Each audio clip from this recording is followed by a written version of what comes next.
વાત કરીએ તો હાલ મહત્વના સમાચાર સામે આવી રહ્યા છે। ભાજપની ઉમેદવારોને લઈને યાદી જાહેર કરવામાં આવી છે। પેટા ચૂંટણી માટે ભાજપે ઉમેદવાર જાહેર કર્યા છે।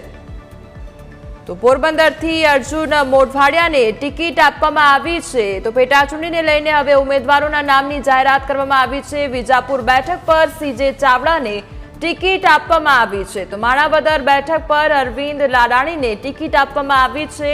તો પેટા ચૂંટણી બેઠકને લઈને ઉમેદવારોના નામની જાહેરાત પેટા ચૂંટણી માટે ભાજપ દ્વારા ઉમેદવારોના નામની જાહેરાત કરવામાં આવી છે। તો પોરબંદરથી અર્જુન મોઢવાડિયાને ટિકિટ આપવામાં આવી છે। તો પેટા ચૂંટણી માટેના નામોની જાહેરાત કરવામાં આવી છે। વિજાપુર બેઠક પર સીજે ચાવડાને ટિકિટ આપવામાં આવી છે। તો માણાવદર બેઠક પર અરવિંદ લાડાણીને ટિકિટ આપવામાં આવી છે। અમારી સાથે સંવાદદાતા જયેશ જોડાઈ ગયા છે। જયેશ, જે પ્રમાણે પેટા ચૂંટણીને લઈને જે નામોની હવે જાહેરાત કરવામાં આવી છે, શું અપડેટ?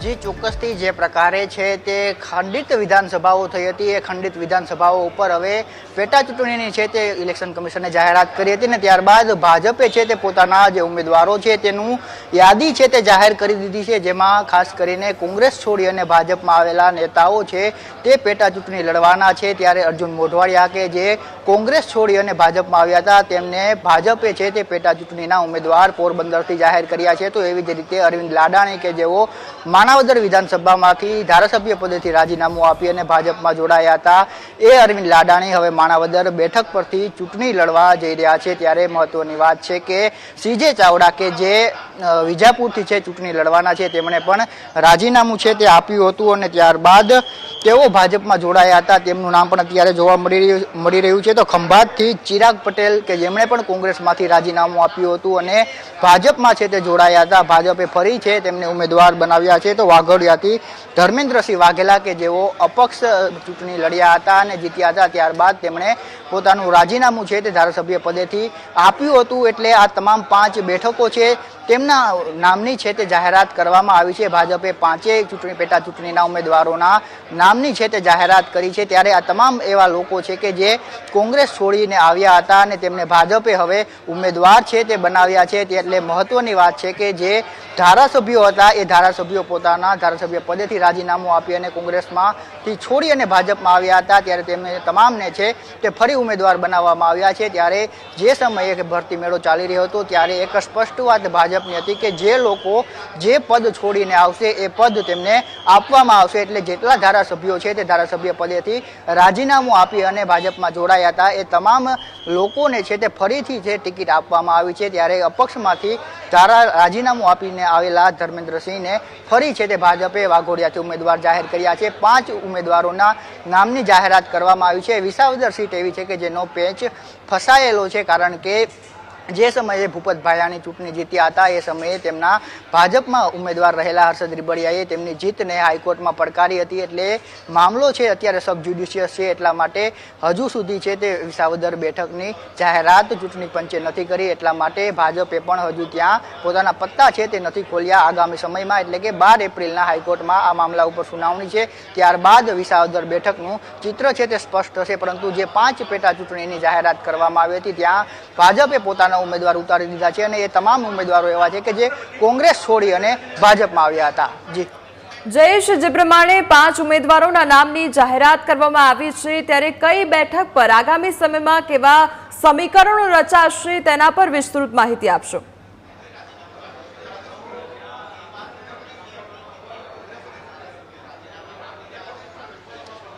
હજી ચોક્કસથી વાત કરવામાં આવે તો જે 5 બેઠકો ઉપર વાત કરવામાં આવી છે તો જે જાહેરાત કરવામાં આવી એમાં પ્રથમ નામ છે વિજાપુરથી સીજે ચાવડા કે જે કોંગ્રેસના દિગ્ગજ નેતા હતા અને તેમણે કોંગ્રેસના રાજીનામું આપ્યું હતું અને ત્યારબાદ ધારાસભ્ય પદેથી પણ રાજીનામું આપ્યું હતું અને હવે છે તેઓ વિજાપુરથી ચૂંટણી લડશે એ પ્રકારની જાહેરાત અત્યારે ભાજપ દ્વારા કરવામાં આવી છે। ત્યાં એટલું કોઈ ટક્કર છે તે નહીં જોવા મળે પરંતુ જે મહત્વની વાત કરવામાં આવે તો માણાવદર બેઠક છે તે ક્યાંક ને ક્યાંક મહત્વની બની રહેશે કારણ કે જે પ્રકારે અરવિંદ લાડાણી લાડાણી છે તે કોંગ્રેસ છોડી અને ભાજપમાં આવ્યા છે। એ બેઠક ઉપર વિવાદ એટલા માટે સર્જાઈ શકે છે કારણ કે જે જવાહર ચાવડા કે જે પૂર્વ ધારાસભ્ય છે તે અત્યારે વિરોધ તો સામાથી નથી પુકારી રહ્યા, પરંતુ અંદરનો ગણગણાટ એવો છે કે જવાહર ચાવડાને આ જે નિર્ણય લેવામાં આવ્યો છે તે ક્યાંક ને ક્યાંક પસંદ નથી પડ્યો અને તેના માટે જ જવાહર ચાવડા છે તે જાહેર કાર્યક્રમો હોય ભાજપના તેમાં નથી જોવા મળતા। એટલે હમણાં અરવિંદ લાડાણી જ્યારે ભાજપમાં જોડાયા અને ત્યારબાદ તેમના કાર્યકર્તાઓ છે તે પણ મોટા પ્રમાણમાં ભાજપમાં જોડાયા, એ સમયે પણ જવાહર ચાવડાની છે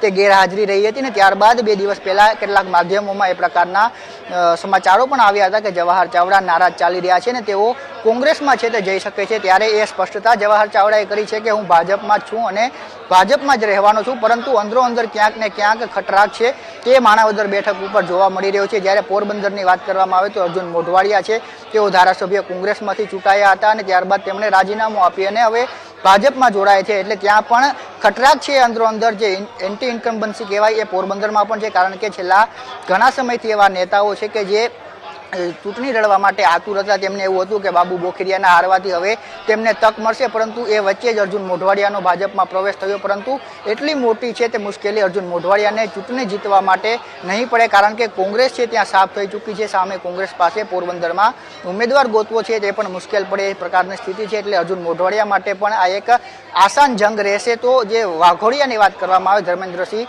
તેઓ કોંગ્રેસ અને આ ભાજપના જે ઉમેદવાર હતા તેમને માત આપી અને અપક્ષમાંથી ચૂંટણી જીત્યા હતા। એટલે હવે તેમની પાસે ભાજપનો સિમ્બોલ છે, ત્યારે અપક્ષમાંથી ચૂંટણી જીત્યા હોય તો ભાજપના સિમ્બોલમાંથી ચૂંટણી જીતવામાં તેમને કોઈ તકલીફ છે તે નહીં પડે એ પ્રકારની વાતો અત્યારે સામે આવી રહી છે। સમીકરણો છે જેમાં 5 બેઠકની જાહેરાત કરવામાં આવી છે, જેમાં ભાજપ છે 5 બેઠકો જીતે એ પ્રકારના શક્યતા છે તે અત્યારે જોવા મળી રહી છે। જી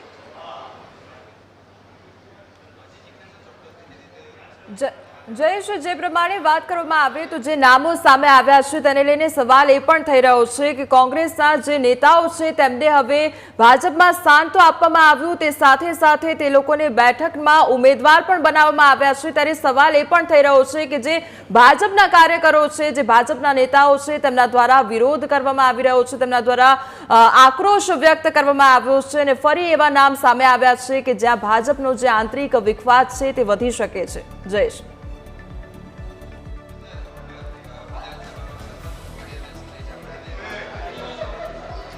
જી ચોક્કસથી જ્યારે કોઈ પક્ષમાંથી કોઈ નેતાઓ બીજા પક્ષમાં આવતા હોય અને જે પક્ષમાં રહેલા લોકો છે તેને અવગણના થતી હોય ત્યારે આ પ્રકારનો સિનારીઓ આપણને જોવા મળે છે। એ જ પ્રકારની દાખલો છે હમણાં થોડા દિવસો પહેલા સાવલીમાં પણ જોવા મળ્યો હતો કે જ્યાં કુલદીપસિંહ રાહુલજીને છે તે ભાજપમાં સમાવેશ કરવામાં આવ્યો અને ત્યારબાદ તેમને ડભોઈના પ્રભારી બનાવવામાં આવ્યા હતા। ત્યારે પણ જે કેતન ઇનામદાર છે તેમણે પોતાનો વિરોધ છે તે નોંધાવ્યો હતો। વિરોધ એટલા સુધી નોંધાવવો પડ્યો કે રાત્રે તેમણે ઈમેલથી રાજીનામું આપવું પડ્યું હતું। એટલે આ તમામ બાબતો એવી છે કે જ્યાં ક્યાંક ને ક્યાંક વિરોધ જોવા મળતો હોય છે, પરંતુ જે પક્ષ છે ભાજપ છે તે તેના માટે જે ડેમેજ કંટ્રોલની જે કામગીરી હોય છે તેના માટે જાણીતું છે। પક્ષમાં પોતાનો અવાજ છે તે ઉઠાવી શકે છે, પરંતુ તેની સામે બળવો કરવો ભાજપમાં ખૂબ જ અઘરો હોય છે। તે પછી કેતન ઇનામદાર હોય અથવા જવાહર ચાવડા હોય કે પછી સાબરકાંઠાની જે હાલની સ્થિતિ છે કે જ્યાં પૂર્વ કોંગ્રેસના જે ધારાસભ્યો છે તેમની પત્નીને ભાજપે લોકસભાના ઉમેદવાર બનાવ્યા છે, ત્યાં પણ અત્યારે મોટા પ્રમાણમાં છે તે વિરોધ ચાલી રહ્યો છે। તેમ છતાં પણ ભાજપ હજુ